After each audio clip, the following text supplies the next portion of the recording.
Hello and welcome back to Up the Villa. If you are new to our channel, make sure you are subscribing, smash the likes. Let's go big on this one. Let's have 800 likes and most importantly, comment your thoughts on everything that we discuss in this episode. We are very, very, very close now to 24,000 subscribers. We should get over the line in the next couple of days. So if you aren't already subscribed, make sure you hit that button. It helps me out, helps the channel grow. And yeah, it's highly appreciated from myself. So on today's episode, we're going to go in depth on Brentford. We're going to go to the tactical pad. We're going to have a look at how they play. We're going to have a look at some of the images of how they're attacking, where are their big strengths, where are the key numbers coming from within this Brentford side. And we're also going to take a look at some of the areas that they're not so good at and areas that Aston Villa can hopefully be able to exploit, and we will predict the Villa lineup. So there's a jam-packed, action-packed episode ready and waiting for you right here. Before we get into it, though, I watched PSG v Liverpool, and it really followed up my thinking of knockout football in general. And it is that the most important part of knockout football is to win and get the result.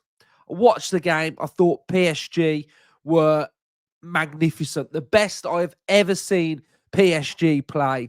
Liverpool were so lucky to get the victory, but they got it. And that's the most important aspect of it. As that game was ebbing towards the end, I always felt like Liverpool were either going to score, and in the back of my mind, I just felt like they were always going to go through in this game. And the tie's not over, but Liverpool will get there in that second leg. They will do the job. And it's just a lesson for us there that in European football, forget the performance. The victory is the most important thing. And over the course of a whole season, you can't play like that. Like, you can't play that way and expect to win every game. But there's so many occasions where good teams, big teams, play bad and win. They get through it. They find another way. They find that extra 1% in their performance that shows their capabilities. And that's kind of what we did against Bruges. We played okay and we scored 3 goals and won. And you could look at it and go, that wasn't a 3-1 game, but just get the result, get the victory and go home. And that's the most important thing. And like I say, like, you don't want to play like that all the time. You want to have good performances, but the result's all that matters. You know, we've been on the end of that performance so many times that PSG did. You know, you play so well. You know, when we first got promoted and we were scrapping to stay, and we raised our level and we played so good against Spurs, but then we lost.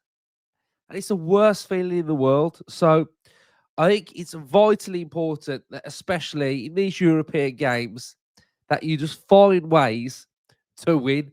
And that's what they did.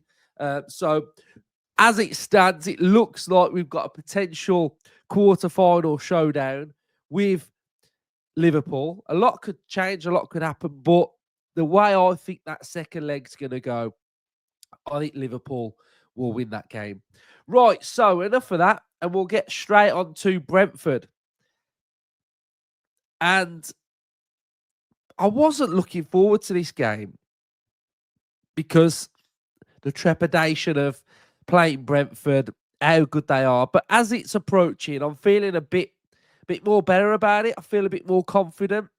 I think we've got a lot of good players back for Villa and a lot of important players who are crucial to the bigger picture of the way that we play. And I've got massive admiration for Thomas Frank. I reckon he's my second favourite manager in the league. I think he's quality. I love his work ethic. I love his honesty. I love his tactics. I love his camaraderie with his coaches and his staff. I just love how hard working he is, and I love how honest he is. And I've mentioned this before, but if any of you've not watched A Day in the Life of Thomas Frank on Sky Sports, check it out. It's on YouTube. Just type that in, you'll find it. And it's such a good insight into how a Premier League manager to start with goes about his day, arriving at work, and what he does. And there's an analysis session in there as well. And it's fantastic insight. And the job that he's done is fantastic.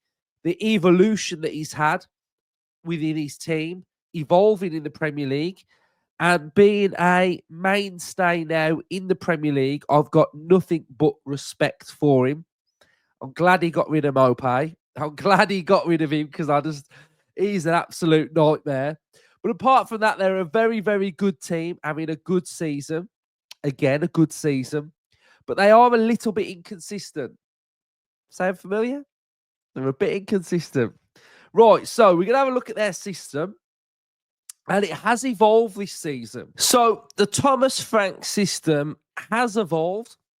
Now, what they used to do early on in the Premier League is when they came up against a top 6 team, they would go to a 5 at the back system. And that would enable them to have more solidity in central defence, but also knowing that they've got Ivan Toney as the target man, somebody that can rely on to peel off players, hold the ball up. He would generally always filter through an either 5 at the back or a 4 at the back. And whenever he played Aston Villa, it would generally be the 4 at the back. And this season, we've seen Frank move away from the 5 at the back and stick with more of the 4. And that's obviously a braver decision for him to do, because it means that they are a little bit more defensively open. They haven't got as much protection, but it's something that is working really well for him. And if you look across this team now, there's pace, power, goals, guile, and balance. And also a fluidity with their movement on the way that they attack as well. So, in essence, on paper, it's a 4-2-3-1. And what generally happens is the width will come through Lewis Potter on that left-hand side. So Shard will invert, Potter will offer a lot of width through that area through there. It's a little bit like the Villa system on the left, with the profile of Shard especially. A player that's physical, that's really tall, got power about him. A player that's a system player for this. And I really like the profile of, comparing, say, Shard to a Morgan Rogers profile, a forward that's not a winger, that doesn't want to be a winger, that wants to invert, that can do a lot of things that a winger can't do. And that's where you get that good balance between Shard and Lewis Potter. They will sometimes generally move around and shuffle around, and you'll have that protection with Aya probably sitting around there as well. So he'll be in those areas. You've got Yarmouk, Janelt, who will be sitters, will be holders, that will be protecting. So you've also got Norgard as well, who is a player that I rate highly. He really gets this Brentford team ticking as well. But the 3 players who are super, super expressive, very, very good to watch, are Damsgaard, Wissa, and Mbuemo. And that link up with Wissa and Mbuemo is just something that is just so fluid. And it reminds me a little bit of the old school Phillips and Quinn. When you've got 2 players that are on a wavelength, and you don't really find this too much in football. This wavelength that Wissa and Mbuemo have got, it's brilliant because they're so in sync with their movement. And I'll show you in a second with some of the screenshots. But what I mean by that is Mbuemo cutting in on that left foot, taking a shot. Wissa, reactive, knows where the ball's going to land, puts the ball away. That combination of Mbuemo, head up, where's Wissa? Play Wissa in. And vice versa. It's just such a good partnership. And you're putting in there Damsgaard as well, who, can play those through balls, can be that sort of player that can thread the needle through through the eye of the needle. Do you know what I mean? Like that saying, like he's so good and he's just such a fluid front 3, 4, 5 when it starts to get ticking and get moving. So they're a transitional team that will defend okay, sit in, look to break, and when they break, they are absolutely devastating on the attack. So what we will do, we'll start with how Villa attack Brentford first, and then we'll have a look at what we need to do and make sure we're doing, and then we'll head into the predicted lineup. So within this new Brentford attack and being more focused on attacking, they are starting to leave 2 centre-backs back.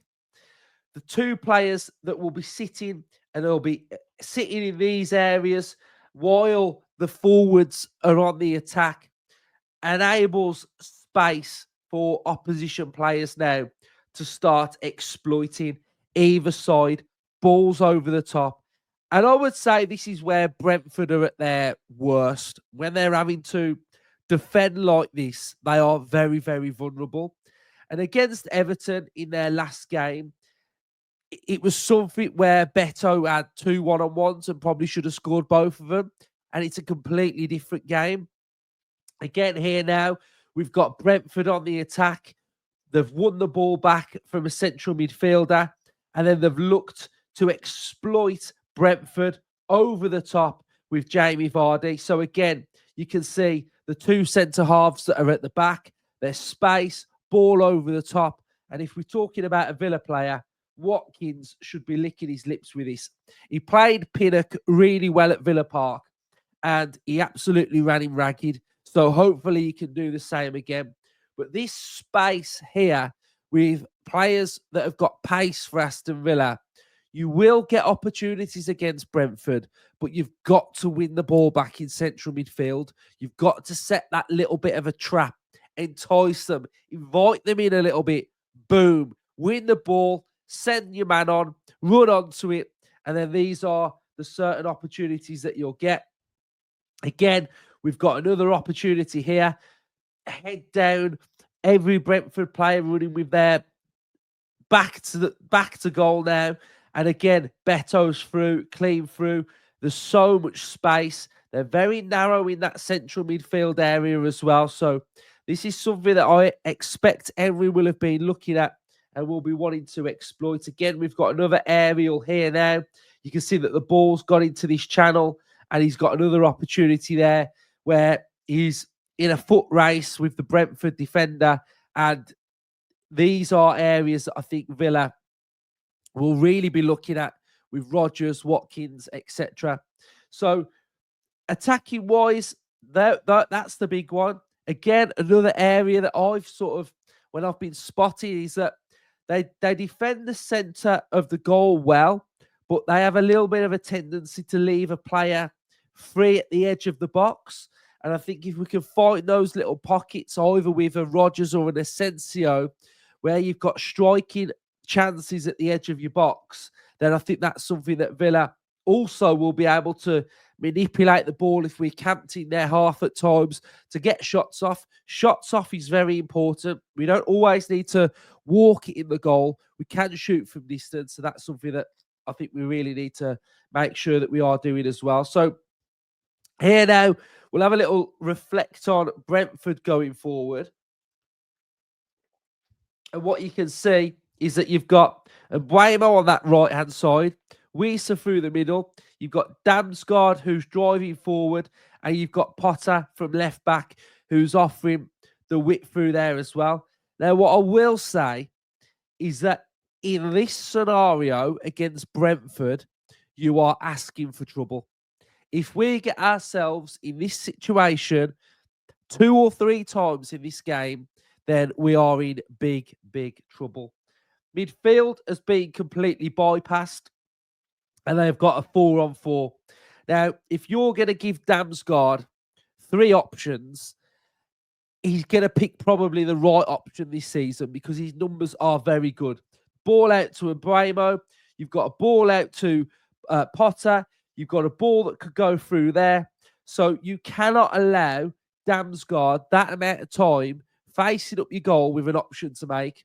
So again, we've got another one here, the big one and the big threat. And this is probably one of the biggest areas where we cannot get caught. We can't have Luca Dean, who's bombed on in these type of areas, and then we are scrambling around because that ball over the top to Mbuemo is deadly. It is absolutely dead. These are the areas that Brentford want to get into. They want to have Damsgaard running through on goal with options. They want the ball over the top quickly to Mbuemo. Wissa will be getting on the end of whatever Mbuemo and vice versa. So this scenario is a scenario that I do not want to see. Again, we've got the ball that's gone out wide. I think this is Shard now. And then you've got that deadly duo in the middle. They will find space. They will peel off players. So again, we've got to make sure that we've got extra bodies in there.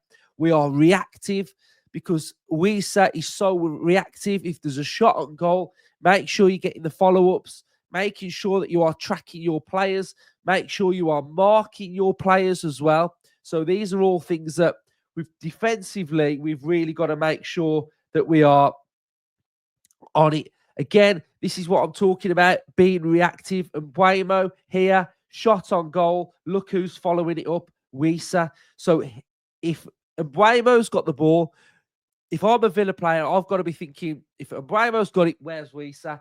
And vice versa. So tactically, we've got to be so switched on with these two players. Again, there's a header that's gone on goal. First to react is Wissa in here. So again, reactive. If the ball's bouncing around, make sure we are the first players to react to it. And then playing, and they're pressing, sorry. So they will press with their front three. They will press high, which again, winning the ball back, they'll win it back high up the pitch, and they're able to create an opportunity. So it's about us working the ball, moving the ball quickly, playing around them, finding the right pockets, and exploiting this Brentford team. So there's a lot of good that happens with Brentford, but also they will give you opportunities. They will give you a chance. So we've got to make sure that the back door is shut and we're firing well towards the goal. So I just want to take a little look at some of their underlying numbers as well this season because I think it has good reading. So this is basically per 90. So Wissa here has got 0.61 goals per 90. And Mbuemo's got 0.56. And if we have a little look here as well, so shots on target per 90, 275 for Wissa, 2 for Mbuemo, and they're just below 50% for their shots on target as well. Having a little look at some of Villa's numbers as well, if we had a little look at goals per 90 for Duran, it was at 0.99, and now Asensio is at 0.87. So that is very high for him as well. He's getting a decent amount of shots off, 3.04, 42.9%. Watkins is at 0.55 goals per 90. And we've got Rodgers at 0.28. And I really wanted to just highlight some of Damsgaard's numbers this season. And they are very, very impressive. 10 assists this season. So that's performing well. His passing accuracy, short is at 85.2%. Medium is at 74.6%. So he's a player that we've really got to make sure we are shutting down. So his expected assists are at 5.2 and his actual assists are at 10. So that is very, very good because he's outscoring what his expected assists are. So Damsgaard, a player that we've really got to make sure we are watching. So it's going to be a tough game because I think we've got to find the right balance here because we didn't find the right balance against Crystal Palace. It's a big game for Villa. It's a game that we really need to win. And it's a game that we need to perform well in. Victory is the most important thing that I will say we need to do in this game. So team selection is going to be very, very interesting, guys, because there's a couple of, well, there's a caveat to picking the team because we've played on Tuesday and there's a big game coming up on Wednesday. So we've got to make sure we've got the right balance with the team. So I think with Villa, there's a couple of players that can play now within what I'm starting to see from Emery that will determine the shape of the team. And there's a few different variations that we've got. This variation that I'm about to show you, I think best suits this game plan. So this would be my team against Brentford. So we are going to go with Emi Martinez in goal. We're going to go with Ezri Konsa as the right-sided centre-half. Tyrone Mings left side. Digne on the left. And we are going to go with Garcia as the right-sided width. So he'll be playing right back. Now, why I'm going with this back four is basically because I think Digne against Mbuemo is better. I think Digne is better defensively currently. We could put Pau in, but where I'm at with Pau needs to make sure he's ready to play against Liverpool, potentially in this quarterfinal. So he's got to be protected. And he hasn't played any minutes yet. So the fact that he's not played any minutes will tell me that he's not ready to start a game. So Mings, for me, will be the player. So then I'm going to go with the middle of the park. I am going to go with Yuri Tielemans, who's literally played every single game for Aston Villa. So I can see no reason why he will not be starting in this game. And I'm going to go with Boubacar Kamara. On the left side, I'm going to go with Marcus Rashford. I think he needs to now be playing more minutes, continuous games. He's such a threat. It didn't quite work out for him against Bruges. Up top, I am going to go with Ollie Watkins. And again, I'm going to go with Morgan Rogers because, again, he plays every game and he doesn't sit out games. And then this player here now is important because why I say it's important because if it was Leon Bailey, then that would say to me that we've got width on both sides, left side and the right side. But then that will also say to me is that we don't need width from Garcia. And I think Garcia is a player that I want to see him bombing on and going forward because that's what I've seen so far. I think he's really good at doing that. If it wasn't going to be Bailey or Garcia, so if it's not Garcia, then it could be Cash or it could be Disasi, and you'll get that back three. But the reason why I've put Kamara in there is for this reason alone. So take out Bailey. Marlon's going to start. So what's going to happen to the team and how it moves around is this is what's going to happen, guys, right? So Rashford, high and wide on the left. We then have Marlon, who comes inside. Rogers drops. Your width comes from Garcia. Kamara screens and makes up the back three. And that is what I want to see against Brentford. Because I think you've got firepower down the middle. You've got Marlon's pace if needed as well. Can stay wide on the right if needed. Rogers could drop and work with Tielemans and Kamara. And then we've got this little shape going on through here. And then if Rashford does need to go inside, you can have width through there as well. And then that's where you've got your three. And then you've got a front 5 or 6. So this is probably the team that I would go with. And I think it's got better balance. Now, Bailey scored against Bruges. Asensio scored against Bruges, but they could come off the bench and change the game if we need it as well. You've got Ramsey on the bench. Bearing in mind, we've got a big game on Wednesday as well. And I do feel like Asensio probably will start that game. So that's where I think I'm at with that. I think Bailey will start again. So it's about being clever with the squad, but it's also got some players that didn't play against Bruges that will add pace and energy. Kamara didn't play that many minutes, did he? You've got Marlon, who's been sitting on the sidelines. Garcia, exactly the same as well. So the rotation is there. So that's the team that I would go with. And yeah, I think what you get with probably Digne being there and Rashford being high and wide is that you're not asking Digne to do that. You're not asking him to get up and down.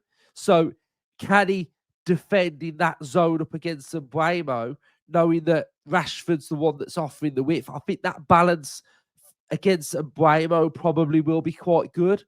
And then we've got obviously Tielemans and Kamara that can be in and around Damsgaard as well. So we've just got to make sure that we try to push Potter back as much as we can with the width there as well, and just give them a lot of things to think about as well. So that would be my team.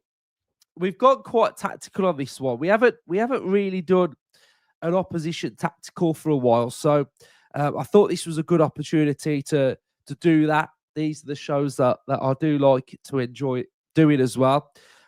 So hopefully you've enjoyed it. Those are my lineups. That's what I'll go with. I'm predicting a Villa win.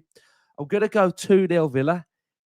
We're keeping a clean sheet here, guys. We're keeping a clean sheet. So we've got opposition preview tomorrow. We'll have press conference reaction tomorrow. And then we'll have reaction to the game on Saturday. So cheers, everyone. Let's get us to 24K up the Villa.